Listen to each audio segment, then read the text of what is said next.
From Kansas State University, this is Agriculture Today. Eric Atkinson with you. And ahead today, K-State's Dorivar Ruiz-Diaz is back, this time to talk about the advantages of applying anhydrous ammonia to corn ground here in the late fall or early winter. And with that, he tells why the use of a nitrification inhibitor with this application is definitely worthwhile. Then K-State's Nathan Nelson will report on his recent study of sulfur applications to wheat ground, how that can improve the nitrogen use efficiency of wheat varieties in fields with a sulfur deficiency, resulting in a significant yield increase. Further ahead with his weekly commentary on rural Kansas, K-State's Gus Vander Hoeven. All this and more coming right up on this Agriculture Today.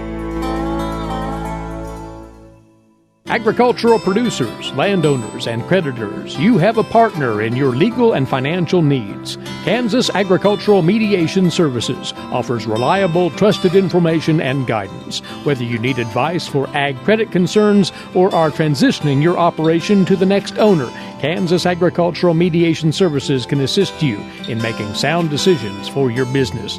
To learn more, call 800-321-3276 or visit us online. We're going to take on this segment of the broadcast an aspect of crop nutrient management that does have appeal with a number of corn producers specifically. As we talk today, the approach of applying nitrogen rather than waiting until the spring here in the fall instead, ahead of that next corn stand. There's some things to consider, as you might imagine, with this tactic, and we'll talk about those today with Dorivar Ruiz-Diaz. He is a nutrient management specialist, K-State Research and Extension, as you know. And before we get into the management recommendations for this, why would one want to apply their nitrogen in the fall rather than the spring in advance of corn production? Yes, Eric, in the case of anhydrous ammonia in particular, late fall application can give us a lot of flexibility. Oftentimes we do have more time in the fall, and so we can take care of that operation already, like you said, ahead of getting ready for corn basically next spring. It gives us the option also of using a cheaper source oftentimes of nitrogen, which is anhydrous ammonia. And so there are many reasons why many producers will consider fall application of anhydrous. And again, a lot of that has to do with their operations. And again, of course, the economics is a big part of it. But there is this question, will that anhydrous stay put and be available for the crop in the springtime when the need is obviously there? And that is due consideration, isn't it? Yes, and that's typically one of the main things that we need to keep in mind as we are doing anhydrous application in the fall.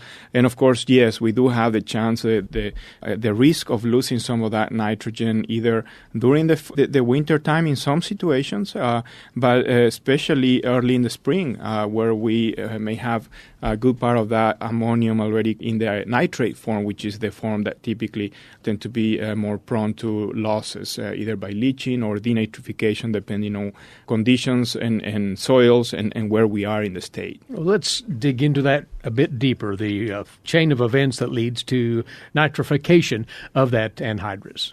Yes, typically when we're using anhydrous ammonia, of course, anhydrous is in the NH3 form, which is gas, and once we put that in the soil, we have the conversion to ammonium, which is NH4. That's a chemical process that happens almost immediately as we're injecting that anhydrous in the soil.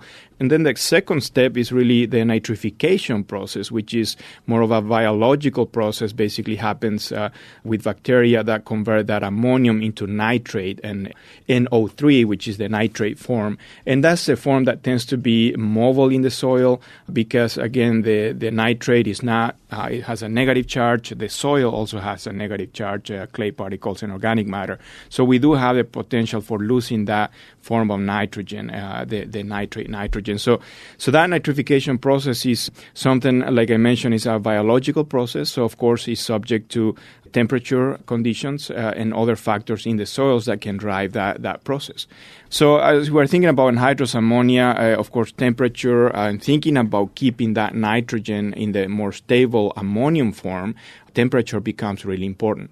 And that's where we need to be looking very closely, soil temperature, and we do have information typically from the Kansas Mesonet where we are looking at the top 4-inch soil temperature.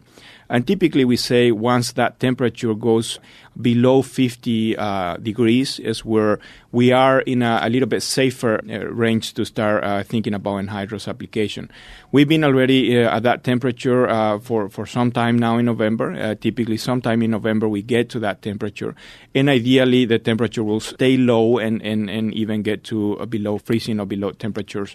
And again, that nitrification process really slowed down in that situation, and again, we do have much lower risk of losing that nitrogen. Once again, those lower soil temperatures make this a safer proposition for keeping that product where it needs to be and available to the crop eventually.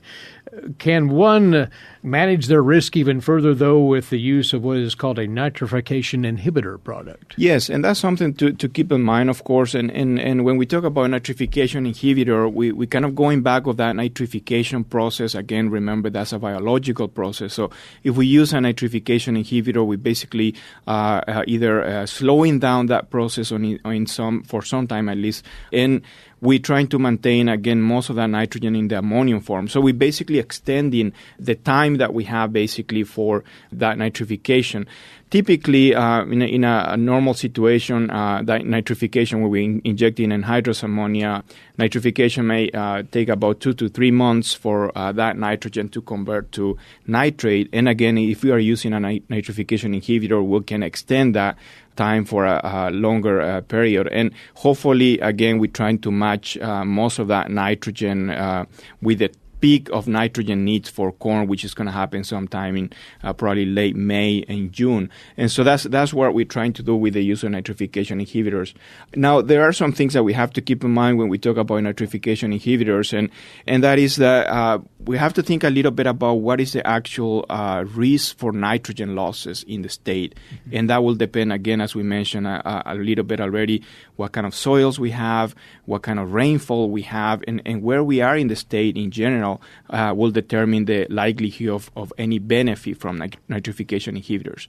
If we think about it the fall and winter times, we usually have very low precipitation, so chances of having nitrogen losses is low in general in Kansas.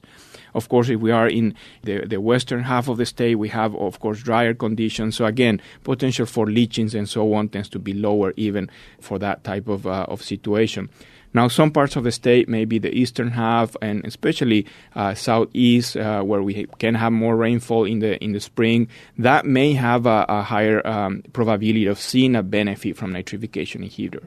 Of course, that also can vary a lot depending on the year. Some years we just have the conditions for nitrogen losses in the spring, excessive rainfall and so on, and that could be conducive to seeing more benefit from nitrification inhibitors. But again, some years we may not see much benefit. So again, in some ways, we really think about nitrification inhibitors as an insurance for those years where we may have that high risk of nitrogen losses. And you mentioned another factor to consider here, and that is soil type. The sandier soils are, by definition, more prone to nitrogen losses because of the nature of the soil itself. Absolutely, and that's another situation that we have to keep very closely. If we are dealing with a soil that tends to be more of a sandy soil, low organic matter, those will tend to have higher risk of nitrogen losses. So in general, again, perhaps a nitrification inhibitor can help in that situation. But also we will say typically we will not recommend actually anhydrous application in the fall in that kind of soils. Again, because we just have a higher risk of nitrogen losses. So if we really have a situation of a sandy soil, low organic matter, ideally we want to wait a little bit longer for anhydrous application as we get closer to the spring, and again, closer hopefully to the time where that corn is going to need it next year. So the initial consideration, by and large, is soil temperature, where it stands before one puts that application down, Dorivar? Absolutely. That would be the main indicator, in my opinion. We need to be watching that very closely. Again, at this point, we are in that range of soil temperature where the nitrification process will slow down significantly. So it will be a good time to do an anhydrous application this time of the year. Again, keep in mind those risky soils, though. If we are talking about sandy soils, I'll really prefer to wait much closer to the springtime, and again, just minimize any potential risk in that type of situation. And coming back then to the use of the inhibitor product, you need to think through what your actual risk of product loss is first before you invest in that. Absolutely, and again, those will be if you are in a region where you're going to have a much higher rainfall, and again, those soil types that can be prone to leaching or denitrification, those are the ones that can potentially benefit the most from nitrification inhibitors. But all in all, this is a sound nutrient management concept, isn't it, for our state, given all of these conditions? Absolutely. In general, I think given our conditions of drier winters and so on in Kansas, fall anhydrous application is definitely one good alternative and can be very successful if we are keeping in mind some of the guidelines. K-State has been looking at this prospect for a number of years and has accumulated quite some field research on the performance of anhydrous ammonia applications in the fall in advance of corn planting the following spring. And it's summarized in a recent e-update article, by the way, dated November the 13th, considerations for fall applications of anhy to corn ground. You might check that out at agronomy.ksu.edu for your review. Dorivar, thanks for covering this, and happy Thanksgiving to you. Appreciate you being with us. Thank you. He is a crop nutrient specialist with K-State Research and Extension, Dorivar Ruiz-Diaz. On our next segment after this break, we'll take a look at further K-State research into wheat production and how sulfur applications may well improve wheat's capability to utilize nitrogen more efficiently, resulting in improved yields, which is, of course, the end result all growers are interested in. We'll cover that next here on the K-State Radio Network. You're listening to Agriculture Today.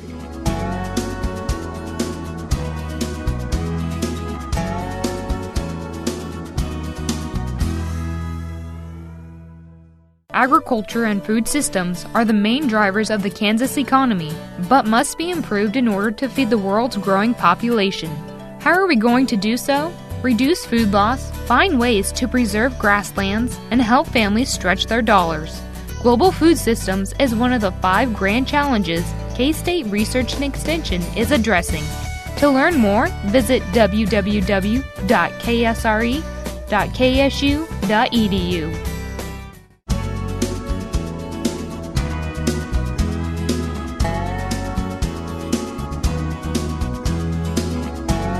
We're back now on This Agriculture Today.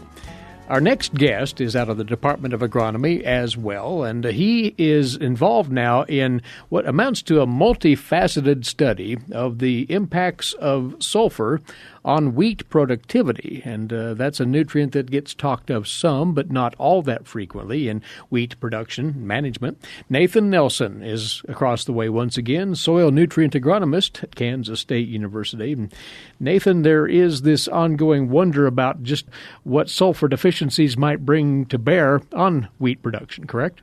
Sure, yeah. So obviously we know that sulfur is an essential nutrient and required for wheat production. But from an agronomic standpoint, we're interested in knowing if we can get a yield response, if we can improve our efficiency of nutrient utilization with sulfur. And a few years ago, we did a study on nitrogen use efficiencies in a few different wheat varieties and found that there was some difference in the way that these wheat varieties used nitrogen, and found that there were some wheat varieties that had higher nitrogen use efficiency than others. And because nitrogen and sulfur are both used for protein production and essential for growth that way, we thought, well, we'd take a few of these same varieties that had high nitrogen use efficiency and some that had low nitrogen use efficiency and look at the way they utilize sulfur. Not only utilize sulfur for amino acid and maybe protein production, but also the way that they respond, their yield responds to sulfur. So, and on that point then, did you find distinct differences in how varieties in fact utilize sulfur in this fashion? We did in some ways, yeah. So we found, first off, it was a pretty good yield response to sulfur application, and all the 4 different varieties we looked at, they all responded to sulfur application. But we did find that those that had high nitrogen use efficiency responded maybe a little bit more to sulfur, and particularly we also looked at amino acids present in the grain, and the amino acids represent nitrogen that is not being used. If you have amino acid accumulation, that would indicate that the nitrogen is not being efficiently used to produce protein. And those that had lower nitrogen use efficiency tended to have higher amino acid or free amino acid accumulation in the grain. So indicating that they were maybe there were some differences in the way they were processing both the nitrogen and maybe the sulfur. Was there a gain as well, maybe not to the same extent, in the lower efficient nitrogen usage varieties, if you will? Yeah, so definitely all varieties increased their yield with sulfur application. Interestingly enough, in this situation, we selected a field that was fairly sulfur deficient, and without sulfur application, the varieties didn't respond to nitrogen inputs. But when we added sulfur, the varieties responded to nitrogen. We had higher yield with higher nitrogen application, which is what we'd expect. Were those yield bumps significant then? In this case, they were quite significant. So again, we selected a field that was that we knew going into it was sulfur deficient, had very low sulfur, very low organic matter concentration. And we got 50 to 60% yield increase with sulfur application, so very substantial yield increases with sulfur. So this speaks highly of sulfur's value in this respect for overall yield gain and relating to that nitrogen efficiency, which dovetails into that, obviously. For sure, yeah. So pretty important to make sure you have the sulfur there, and if we don't have the sulfur there, we definitely have lower nitrogen use efficiency. And we'd be applying nitrogen, but the crop couldn't utilize it well because the sulfur deficiency prevents the utilization of that nitrogen. Now, Nathan, this was a research field trial. Would you anticipate similar results and impacts everywhere, that is, broadly speaking, in wheat field conditions? Well, it's going to be very important to determine if you have a potential for sulfur deficiency or not. So we know that sulfur can leach very easily, so soils that are very sandy and might leach easier, being maybe some more humid areas of the state or more rainfall, that's where you would tend to have more sulfur deficiency. Also, soils that have low organic matter, they tend to be more sulfur deficient. And really some management things, depending upon your sulfur applications. We don't get a lot of external sulfur inputs into cropping systems. So if it's been several years since you've applied any sulfur fertilizer or maybe applied any manure or any other or organic fertilizer, if it's been a while since you've done that, then you've probably got a strong potential to have a sulfur deficiency because you've been removing sulfur every year in the grain but not replenishing it. Soil test will clarify that, will it not? Yeah, soil test does a great job of that. With this one here, we recommend a 0 to 24-inch soil test or a profile soil test. It's because sulfur leaches and it moves down deeper in the soil. We know that it represents more work to get that profile test, but we feel it's worth it.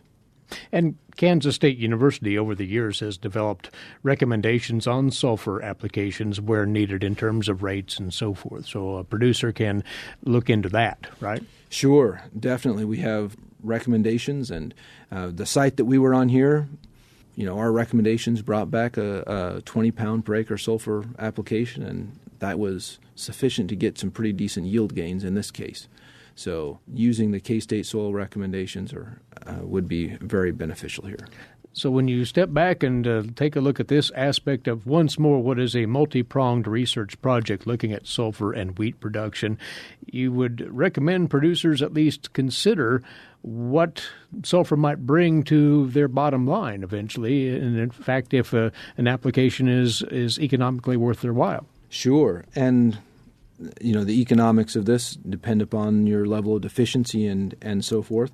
But definitely there are going to be scenarios out there where sulfur application can bring a very decent economic benefit to the producer. If we ignore sulfur, we're going to be applying nitrogen that's not being used by the crop. So we're missing out on yield, and we're spending money on another fertilizer that's not getting used efficiently. And so there's potential there, a lot of potential that's left in the field that we need to capitalize on, and adding sulfur can help us do that. Very good.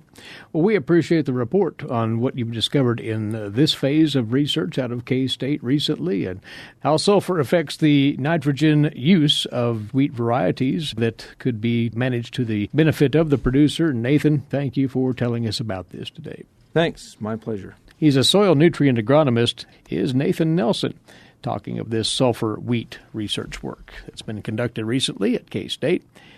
And you're listening to Agriculture Today. For 25 years, K-State Research and Extension's Kansas Agricultural Mediation Services has been providing a no-cost, confidential place to call in and visit with an agricultural lawyer. Our experts are available to help you producers handle legal and financial issues. Explore your options and generate solutions. Call us at 800-321-3276 or visit us online. Kansas Agricultural Mediation Services.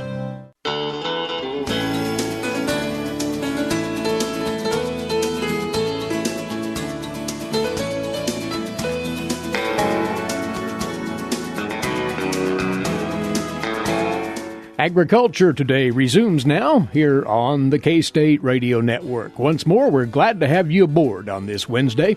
Eric Atkinson here. Now to today's agricultural news headlines in brief for you, courtesy in part of DTN.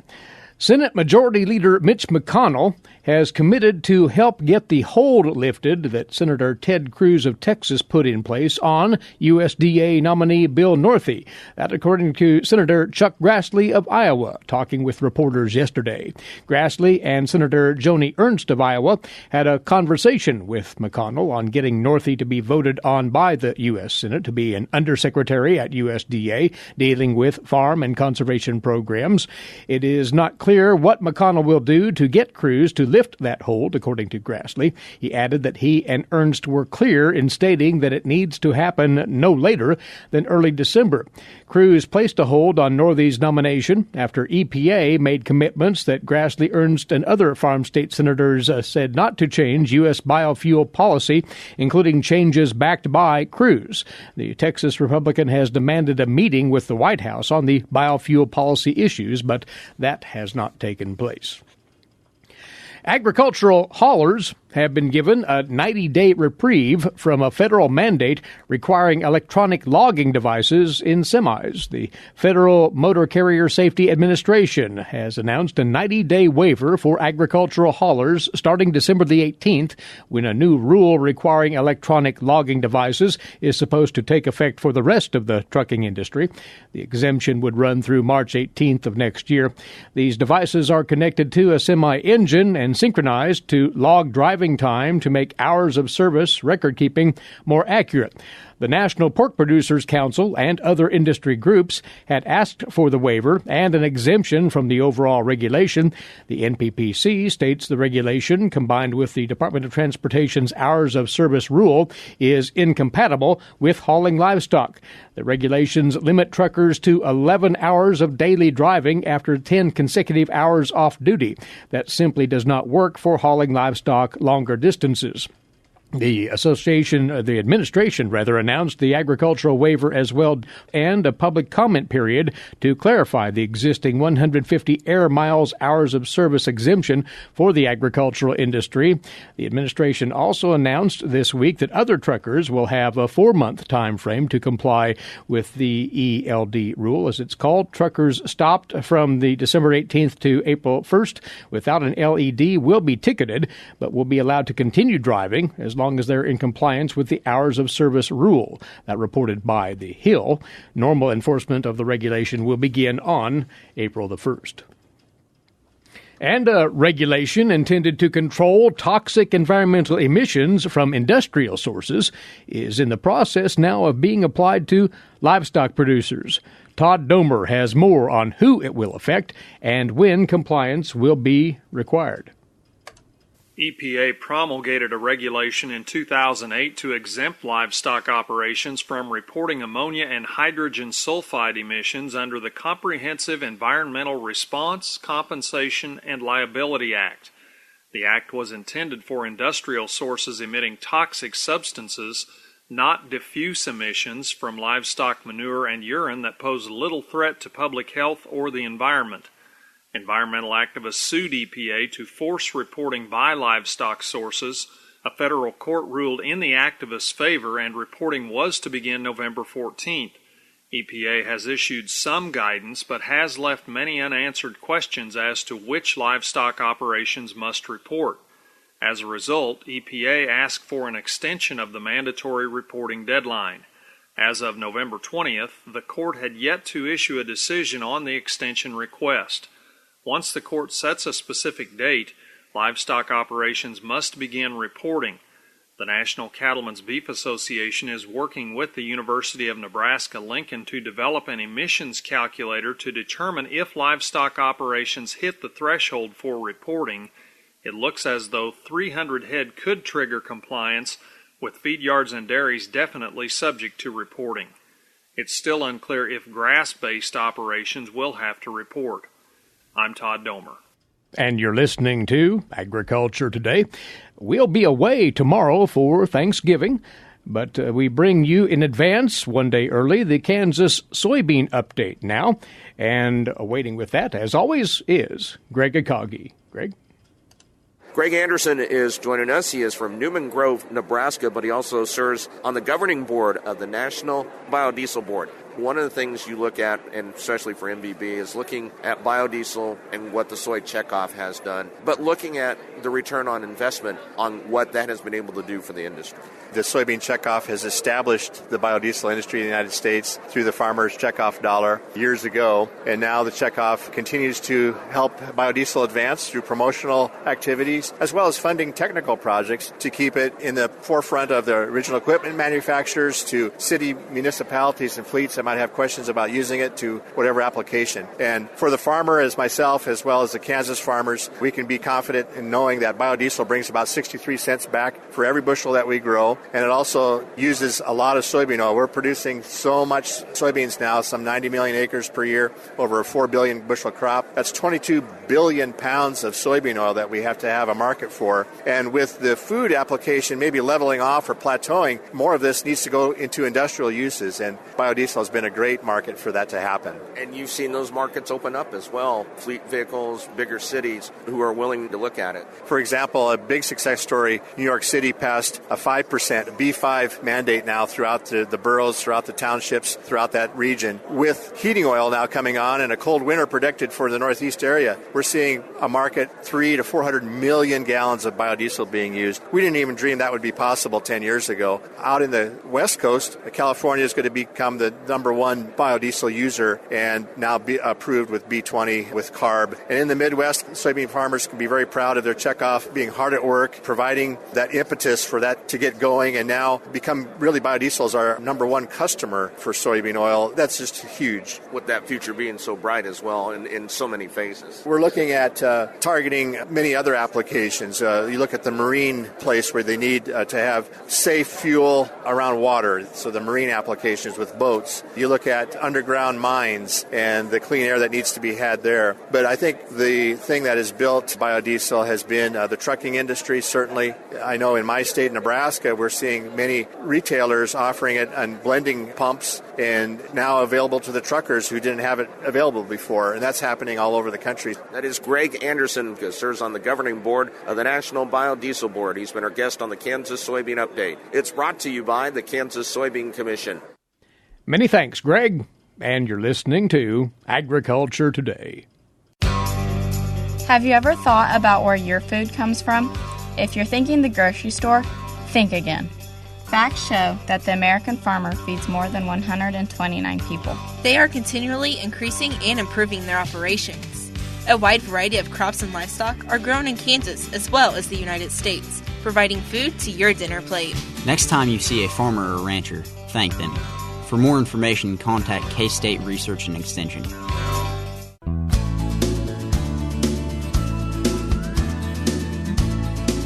This is Agriculture Today. Stop, look, and listen.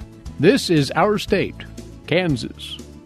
The invitation ended with, "Please use the occasion to share your scientific excellence and be part of this esteemed Congress."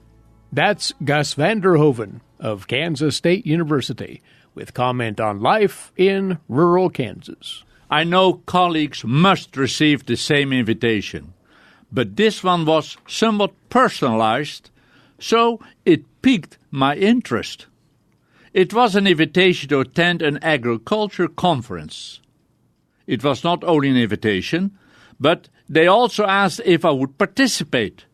I was invited to be a keynote speaker. It would be the Agriculture and Horticulture 2018 Scientific Congregation organized by a scientific federation. The focus was on enhancing modern and sustainable agriculture practices. The kicker was, the conference was to be held in Amsterdam, the Netherlands, in August 2018.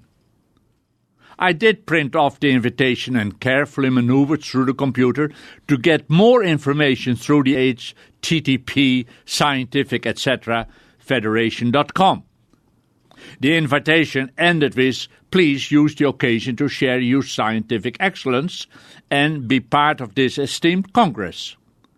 When I shared the information with my son at North Carolina State Raleigh, he said, "Pops, I also get those invitations quite often." His came all the way from China. Of course, Amsterdam, the Netherlands, is an interesting city to hold a conference, and I admit it momentarily held my attention. However, I did not start to prepare my keynote address, nor packed my suitcase. As I explored more background information, I realized how desperate some people are to get the wanted attention. In a brief, to-the-point follow-up email, I asked a few questions. They found my profile on the computer. I'm sure that it is filed somewhere in a cloud. I don't think I have a whole cloud for myself, so that cloud must have been shared and has a lot of information. But they found me and thought I was esteemed enough to be invited. I wished I could have added this to my annual report years ago. It would have impressed the administrators here on campus. The question I raised in regard to coverage of expenses must have been painful, as they said the best they could do was give me a 30% discount on the registration cost of $1,059 United States dollars. I would only have to pay $700 United States dollars. As they wrote, they regretted that they could not assist more, as they have some unavoidable charges. They hoped I would understand. But out of politeness, I emailed them back that I indeed did understand, and that regretfully I too had some unavoidable charges to take care of, and that I declined their kind invitation. I never heard from them again. One question they never answered was, where was this conference in Amsterdam to be held? There are lots of places to meet, some better than others, and some not so good. Anyway, I won't enjoy a first-class free flight to the old country. Yes, I would have had to work for it, give a talk, as a keynote speaker. The topic, enhancing modern and sustainable agriculture practices, would have been interesting and very current. My philosophy is, understand land and use land wisely. My son at North Carolina State University in Raleigh also felt sorry for me that this deal fell through. Yes, it would have been a deal. While I'm talking about deals, something else came in the mail. I get them every so often, and you maybe too. It's a sales talk asking if I want to sell our land. I assume the farm or the hill. They have people waiting anxiously to buy the property, one or the other. The most recent one was interesting. The company, Properties of the Heartland, Dirt Sales, LLC, America's Land Specialists. Okay. If there is one word which was hammered out of me, it was the word dirt. I know farmers have used the word dirt for soil, and the expression dirt farmer is in my book an insult. So when I read the word dirt sales on the flyer, it hit me. Opening the flyer, there's a photo of a clean-cut, husky guy, the Kansas land specialist. I like the face and bearded grin with a purpose and confidence. The front of the flyer shows a guy sitting down, holding a handful of soil. As I quickly glanced over the flyer before I tossed it, I saw the email address, and I don't know why, but I responded with a suggestion and a remark. I remarked on the expression used, dirt sales, that the word dirt used here was wrong, and they should change that expression. I usually never respond to things like that, but because I feel strongly about the misuse of that word, I cared and reacted. And you know what? I got a response, asking why I was upset with the use of the word dirt. In a brief follow-up, I explained my concern and dislike for the word dirt used in the way it was advertised. What intrigues me even more is that the person did not grasp it immediately. He, as the salesman of land, forest, cropland, and pasture, and soil, should have known. In the short email exchange, we agreed to meet sometime. That invitation I accept, and I look forward to an interesting conversation. And that, mind you, is here in Kansas, maybe Aggieville, here in Manhattan. Of course, I won't sell the land. I've nothing to sell but deep, dark, rich soil, holding the landscape together, and the rocks supporting the hills. Gus van der Hoeven of Kansas State University with his weekly commentary on rural Kansas. Our time's away for today. Thanks for tuning in, and we bid you and yours a happy Thanksgiving. We'll be away for the next 2 days and return then on Monday. Please rejoin us then, won't you? Meantime, Eric Atkinson here. This has been Agriculture Today over the K-State Radio Network.